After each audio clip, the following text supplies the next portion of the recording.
to, in my experience, admiration.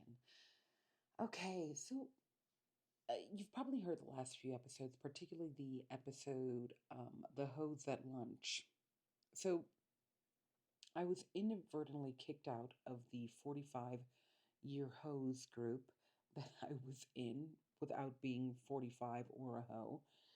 And I found that in the most awkward way. I kind of ran into a brunch they were having, and it was this moment of, and if you hear the full episode, I kind of relive these two instances where I ran into people that I was a part of their world while simultaneously not having a world of my own. In the 45-year Ho group, which also had a chat called Slut Summer, I was with these people that were 15 years my senior. They were I, I was going to say they were super funny, but the truth is they weren't. They were just people that were openly vulnerable about their search for love and were doing it in a hypersexualized, hyper diluted way. And they let me in their group, and I stayed until they kicked me out. And my ego began to try to decipher, was it because I'm not entertaining? What did I say? What did I do? Not realizing that there was not only an age gap, but a stage gap. And not realizing that in a way I really didn't like them. I just, I liked that they liked me, or I liked that I thought they liked me. I liked that they included me. And when they stopped, my ego couldn't help but want to blame them or blame me, or kind of do this weird thing of just trying to figure out why I wasn't good enough to be invited to the same brunch where we talk about the same things, and kind of become the most lighthearted people to be heavy over whether or not we'll ever find love. Boring. Anyway, I was it was so interesting to relive that story and those stories, because I realize I have an abandonment wound. And it's not something that I haven't realized, but it's interesting to find new layers to a wound. And when I was thinking about that, thinking about, the fact that I really didn't like them, the fact that we had fun, but it was nothing to write in the history books of either of our lives. I've been trying to accept that, not only when people let me go, but to let go of people.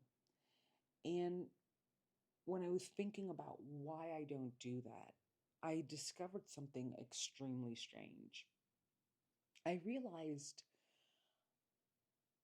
I never really admired.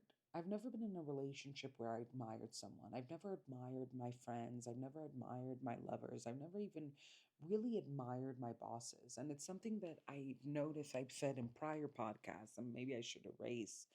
At best, I admired their toxic trait. Like with the producer, I admired that he always presented himself as an artist, even though he didn't have talent. I always admired my dad's ability to call himself a good man, especially to strangers, when he was a bad man, particularly to the people, to his families. And it was this weird kind of, I admire my boss for for calling himself a leader when he failed to pay his workers, which is actually a situation that I've run in. And I realized, like, it's this weird kind of turning a negative into positive and trying to see. My father was really good at presenting himself. He was very good in terms of presenting a good image, while I'm an actually good person. But despite being a good person, I do need to have a presentable, good image. And I think on observing him, I kind of like get a little master notes. Like he was extremely charming, as most malicious people can be. And there's something important to that. There's something admirable about that. There's something, it's like a good tool, wrong surgeon, right? Like there's something to take away from that without taking away the person.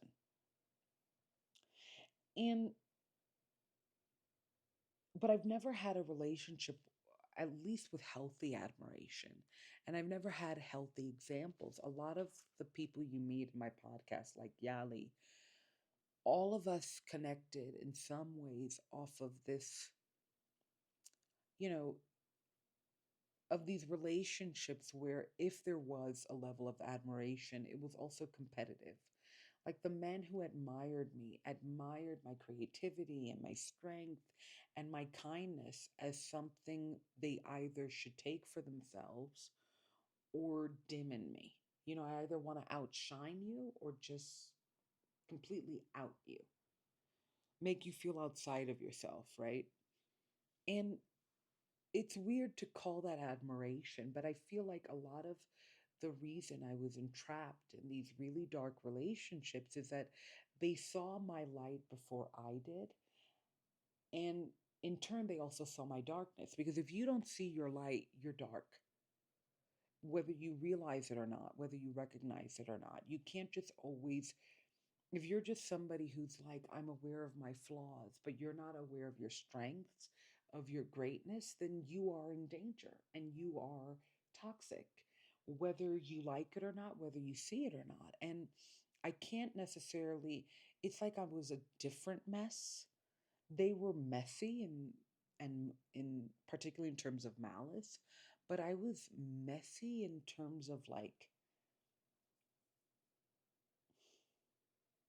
I want to say messy in terms of like movement and morals. Like, because I moved people, I didn't see I was stuck. Because I am a good person that really likes to serve, I didn't see that a good person should also be served. And that serving from empty cups is just a recipe for disaster and exhaustion. And now I'm surrounding myself by relationships that are energized, by partnerships. Particularly, I think this is the first time in my life where I have friends that are in really good relationships that I actually admire. And I watch them and I'm like, oh my God, like their male counterparts like them. Their male counterparts think that they are special and smart and they don't compete with them. I'm seeing male female dynamics that are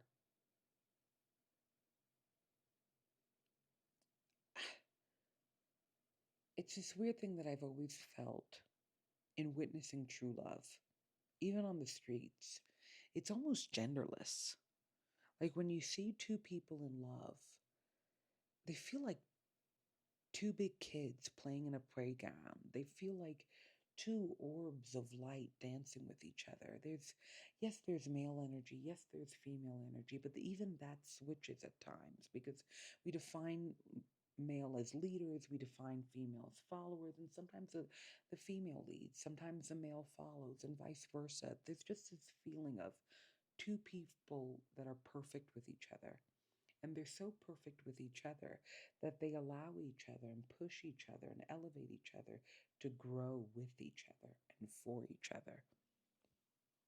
And I'm seeing these relationships that do that, of two people that like each other and love each other. Because so often in my life, and I think it's a sign of a heavily traumatized family when you hear, I love you, but I don't like you.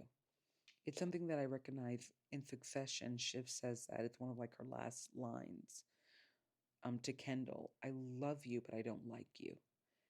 And that line really stuck out to me because I felt like in my families, they either liked each other, but they didn't love each other, or they loved each other, but they didn't like each other. There was still this, my grandmother, and I spoke about it in a prior episode, she didn't like my father, but she loved him. She didn't like what he did. She didn't like his personality. She thought he was a very gross, shameful man, but she also felt like perhaps the childhood I gave him is responsible for that. Or if it's his nature, he's still my son and I'm a part of that nature. And it was this moment of vulnerability she shared with my mother that shocked me because It was so, despite all the ways my father made people cry and feel disgusted with him, we never actually told him unless we were having an absolute breakdown. There was always this level of we need to protect his feelings because if not, he will either emotionally or mentally try to destroy you or financially. Like he'll either destroy your reputation or he'll destroy your soul or he'll destroy your funds, but something, he's going to attack you, despite not realizing that even when you loved him, he attacked you. Like there was no way for you not to be attacked by him. You were putting a bigger lid on a very, very boiling pot. And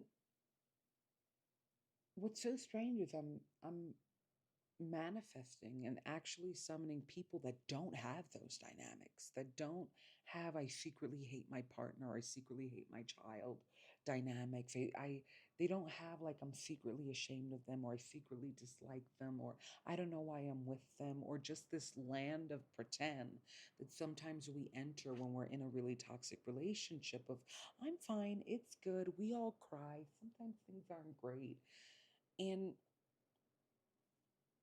I don't know, it gives me this hope and this eagerness to really make my next relationship and my future relationships, including with myself, good and healthy and affirmative and loving because I always felt that existed, but I didn't have examples. And now that I do have examples, it's like this could actually happen for me. Like it makes me want to heal and control myself even more because I really did make the mistake of entering these relationships with my wounds and kind of trauma bonding with my partners and then swearing it was love. Kind of using my pain to define how I wanted to be loved and then uniting with people that told me their pain. And if we shared each other's pain or shared similarities and how we felt pain, I was like, wow, love.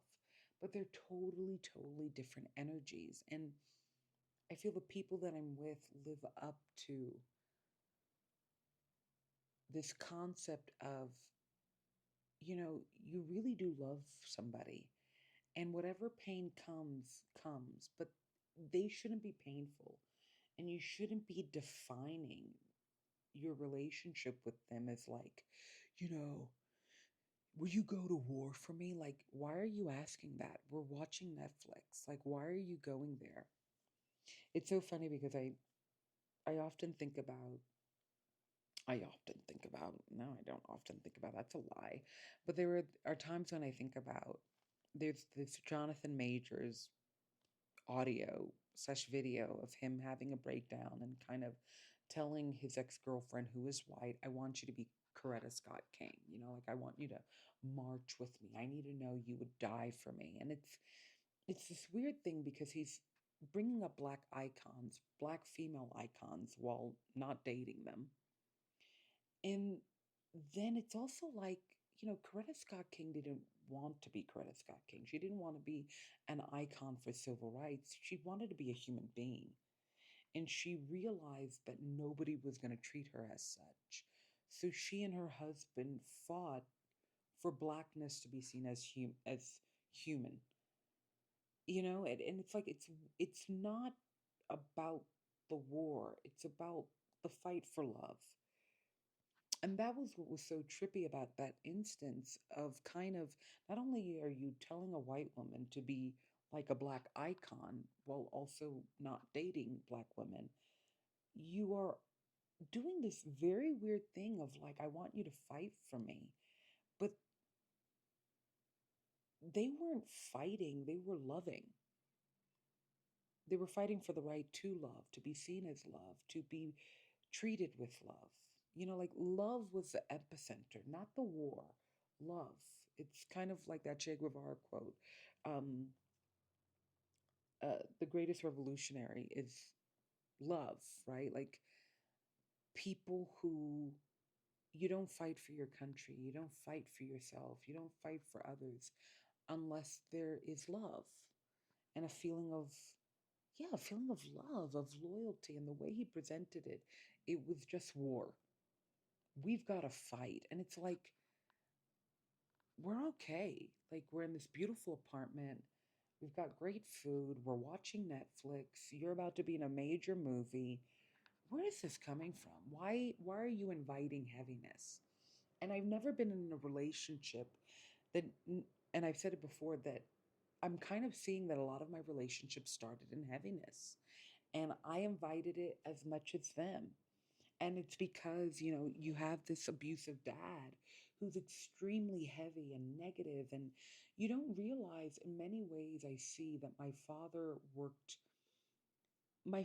good at transferring energy. He was good at kind of taking people's light and giving them his darkness, and then judging them for becoming dark while he got lighter, right? Like, God, everybody fed him affirmations and he just spewed hate or lie.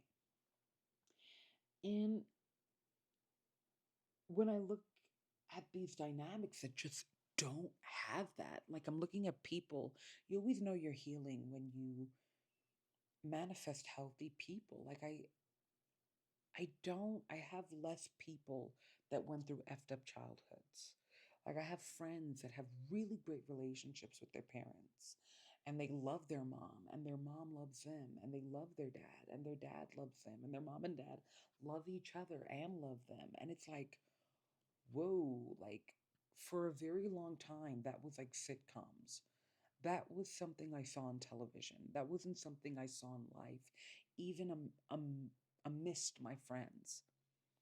And it all goes back to this sense of love is respect, love is peace, love is everything. And that includes admiration. When you respect and admire someone, it's because they're doing better, and they move you to do better as well. And I was always the better one of my friends, of my partnerships. And I thought I was so high and mighty in some ways because I didn't make their toxic mistakes, but I was still making a toxic mistake in choosing them and standing by them and calling that love, even though in some ways I was like, this is not a good person. And now I'm like, wow, good people that are in love with good people, and they're okay. Wow. Would you look at that? I admire that. I want people that better me. I want people that move me to better myself. I want people that are not only succeeding in terms of their career, in terms of their finances, in terms of their mental and emotional health, but want to succeed more, that see their flaws and just focus on their strengths, even so. I think that's so fantastic, and I've just never had that. And I'm happy to have that. Now I admire me.